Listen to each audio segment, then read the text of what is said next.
Hello and welcome to our newsletter from this week. It's 21 years since I first commenced working at St Joseph's, and I'm acutely aware and enormously proud of the cultural shift that has occurred during this time.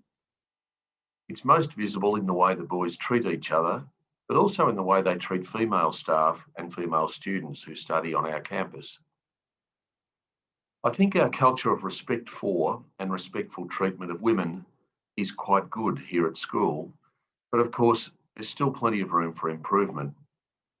Good is the enemy of great, and we can never accept that things are as good as they can and should be, because that means that we stop looking for ways to improve things. In recent weeks, over 3,000 young Australian women have made public distressing accounts of non-consensual sexual experiences, which really are reports of sexual assault. And many of these accounts identify secondary school age boys as responsible.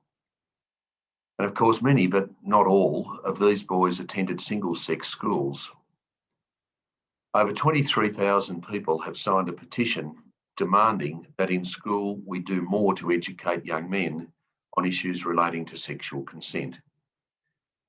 This petition and the harrowing stories of abuse remind us that we need to find ways to further educate our boys towards the elimination of sexual prejudice, discrimination, and sexism. The Executive Director of Edmund Rice Education Australia, Dr. Craig Wattam, has written at some length about this matter, and I've included Craig's letter and comments in the written version of this newsletter that's available on the website. The education of our young people is a shared responsibility, and family and school are primarily responsible for this. But we also know that the influence of friends, the media, and popular culture is really strong. We also know that it's not always positive. Many of the sexual assaults are reported as occurring on occasions involving the excessive consumption of alcohol by young people. And as a community, we need to consider the role of adult supervision and education about alcohol and drug consumption to help make sure that all of our young people stay safe. Currently, the college has a range of age-appropriate curriculum that is delivered to our young men, along with full school programs, including respect for relationships and be an upstander, not a bystander, which includes a commitment to challenge any inappropriate comment or gesture that's sexist by nature. Lessons from the Victorian State Government, resilience, rights and respect for relationships are also included throughout our pastoral care program. Respecting boundaries is addressed in Year 7. In Year 8, the boys are challenged to foster a sense of emotional literacy, learn to identify their own responses to situations, and consider how their actions and reactions impact on those around them. So essentially at the Waterford campus, our learnings are set to establish respect and acceptance for all, and to help boys understand that gender doesn't alter this fact. At Westcourt, our Year 9 boys begin to engage in programs that more directly address sexual power, abuse and violence. And students study a 6-week unit of sexual assault primary prevention in secondary schools program, augmented by curriculum in units within the Respect for Relationships program, and followed up by a doctors and teenagers program that sees doctors coming into the school and working with the boys. In 2021, we're adding to this project in Year 9 a thing called the Men's Project, which comes from Jesuit Social Services and has a strong focus on eliminating toxic masculine behaviours. When boys move to Mount Sion, the Building Respect for Relationships unit sequentially builds on what they've learned in the first 3 years at St Joseph's. It includes elements like building an awareness of gender-based violence, barriers and enablers to consent in relationships, and the culture of sexualisation in the media today. We also know that it's extremely easy for the current generation of boys to access pornography. And pornography plays a role in the foundational development of some boys' sexuality, and has the potential to skew their understanding and expectations of sexual relationships and women in the real world. Our Mount Sion campus program challenges the normalisation of pornography and focuses on its role in gender and family violence. Marie Crabb, Richie Hardcore and Melina Tankard-Reist have joined us as guest speakers on this topic in recent years. And in 2021, we'll be incorporating a 5-week program that asks students to explore power, consent and sexualisation in the media. We continue to educate our young men about respectful attitudes to women, not only in the classroom setting, but in social settings around the school. A series of respectful relationships posters are clearly visible everywhere in the college, and one poster specifically targets how inappropriate comments to female students and staff are unacceptable.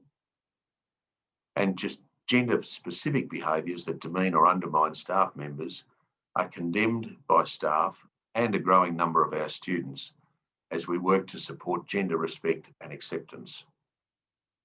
Through a shift in the way we perceive and value women, there comes a natural progression that allows culture to dictate a complete rejection of behaviours that don't reflect the respect and acceptance that we seek in the college. I hope that this quite lengthy summary of both the cultural expectations that we have of our young men and the content of what we teach them gives you some sense of the priority that the college treats these matters with. We're committed to doing even better in the future and to working with you to help eliminate any and all abuse, particularly towards girls and women. On Tuesday earlier this week, St Joseph's hosted the inaugural Respect Cup at GMHBA Stadium, in which our Year 12-18 played St Patrick's Ballarat as a curtain raiser to the women's game between Sacred Heart and Loreto. Unfortunately, the Ballarat aggregate was better than the Geelong aggregate, with our boys being beaten by St Pat's, but Sacred Heart triumphing by a lesser margin over Loreto. The event was a brilliant initiative, and I'd like to acknowledge the vision and leadership of Mark Kennedy and Leah Irving in bringing it to fruition. We look forward to this event next year when it will be hosted in Ballarat. Last week, I had the privilege of attending the ACC Athletics Carnival with our team, and I was enormously proud of the efforts of our young men. The endeavour of each competitor and the sportsmanship that was on display would make one really proud to be associated with St Joseph's. One of the highlights, perhaps a non-sporting one, was watching one of our younger boys who has a background in athletics, showing a much less experienced competitor from another school how to set up and use his starting blocks in the moments before a race. Massimo Pantano and Darcy Harrington set new records in the under 15 100 metres hurdles and under 13 triple jump respectively. And our team won the under 13, under 15 and under 17 age divisions. That meant that we finished second overall in Division 1, which is the equal best result ever since St Joseph's joined the Associated Catholic Colleges in the 1990s. Planning continues for our celebration of Edmund Rice Day. COVID-19 will make it a little different to normal, but the student leaders are committed to making it memorable for everyone in the community and also making it really significant and beneficial for the Kenseka community in Uganda, who rely so heavily on our support. I look forward to providing you with some more details in coming weeks when we launch Edmund Rice Day 2021. Stay well and God bless.